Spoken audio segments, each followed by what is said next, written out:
Since recent changes to the controlled parking zones in the William Morris ward,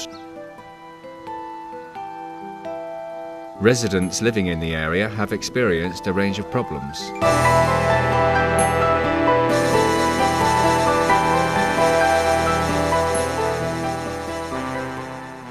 Elphinstone Road, Fleeming Road, Carr Road, Brettenham Road, Penryn Avenue and others are affected by the changes.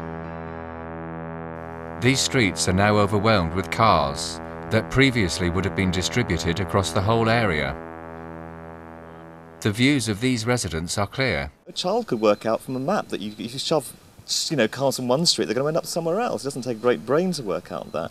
I think now it's dangerous. So if you go to any of the streets where it's just been implemented, they're empty or not to capacity. So not only are those streets not being used effectively for parking, here it's completely jam-packed. I think that we should have a unified scheme in the area because the council's policy of rolling out the scheme road by road is impacting on other streets adversely. Recently, since all this has been going on, we noticed that Winds Avenue has hardly got any cars in it and our road is chock-a-block. It's actually become ridiculous, totally, because since they put up the new parking restrictions down Winds Avenue, we've got more people now coming to park in this street, which means the residents here can't actually get any parking space.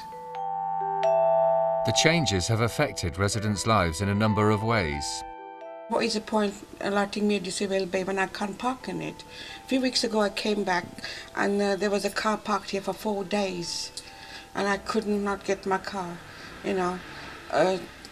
all my shopping was left and it was defrosted. I had to throw it away. Anywhere near my house, when I have shopping, I have to pull up hazard lights, put the shopping in, park way down the end, carry the baby in its car seat all the way along the road, and he's getting heavier by the day. I've seen physical fights outside here.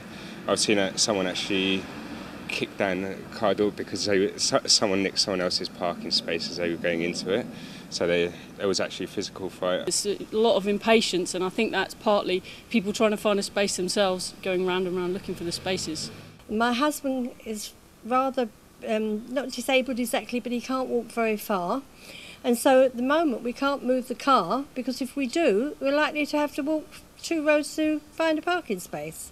I've had quite bad experiences because I very, very often are unable to find a parking space up my road and quite often have to drive around for quite a long time trying to find a place to park now that everybody's parking up this road. The Council's policy document for residents' parking schemes includes a clear commitment for consultation, but residents outside the new zone were not consulted. I wasn't consulted in any way, by phone, letter, cold calling, anything, just no consultation whatsoever. I don't think that they consulted properly in the first place, and it was just a knee-jerk reaction to whatever was going on, and they didn't consider anyone else in the area. I've seen nothing, I've had nothing through the door about the controlled parking zone. I haven't seen any notices anywhere.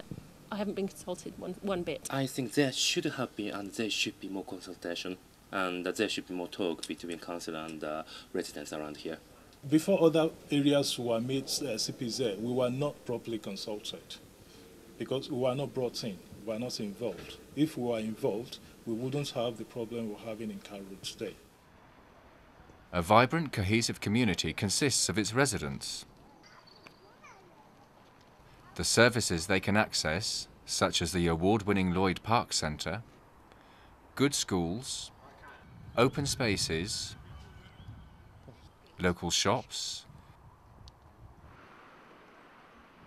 and good transport facilities.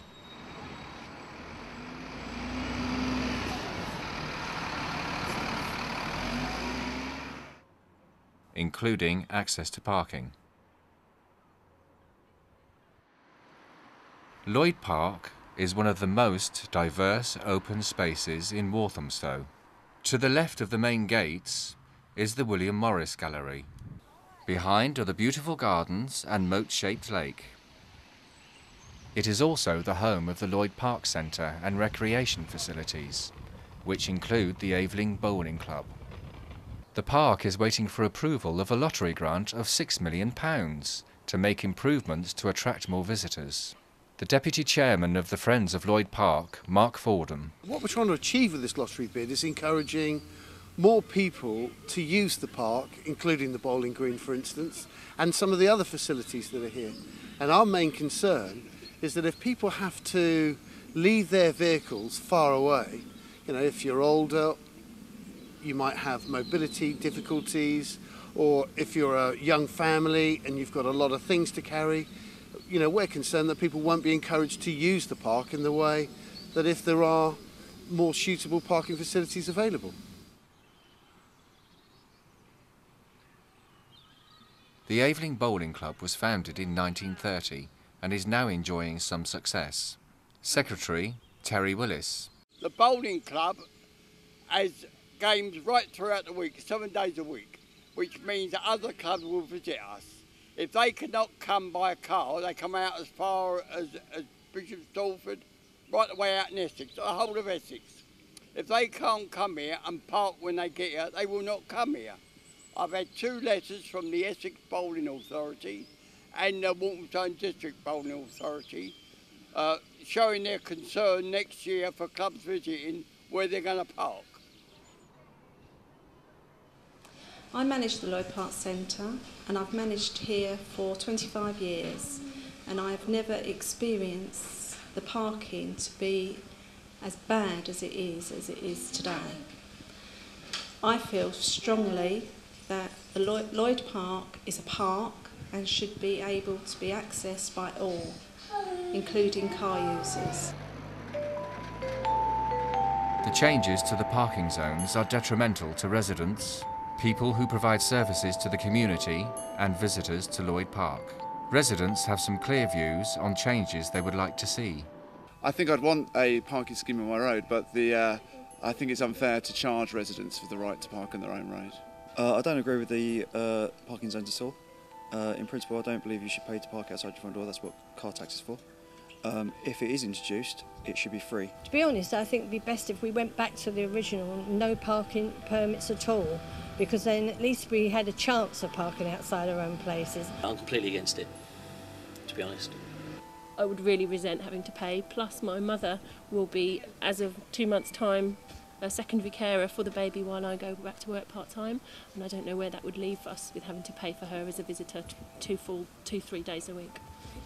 I would be quite happy if it went to permit parking along here. For me, the solution would really be to take away the parking restrictions all the way up to Forest Road.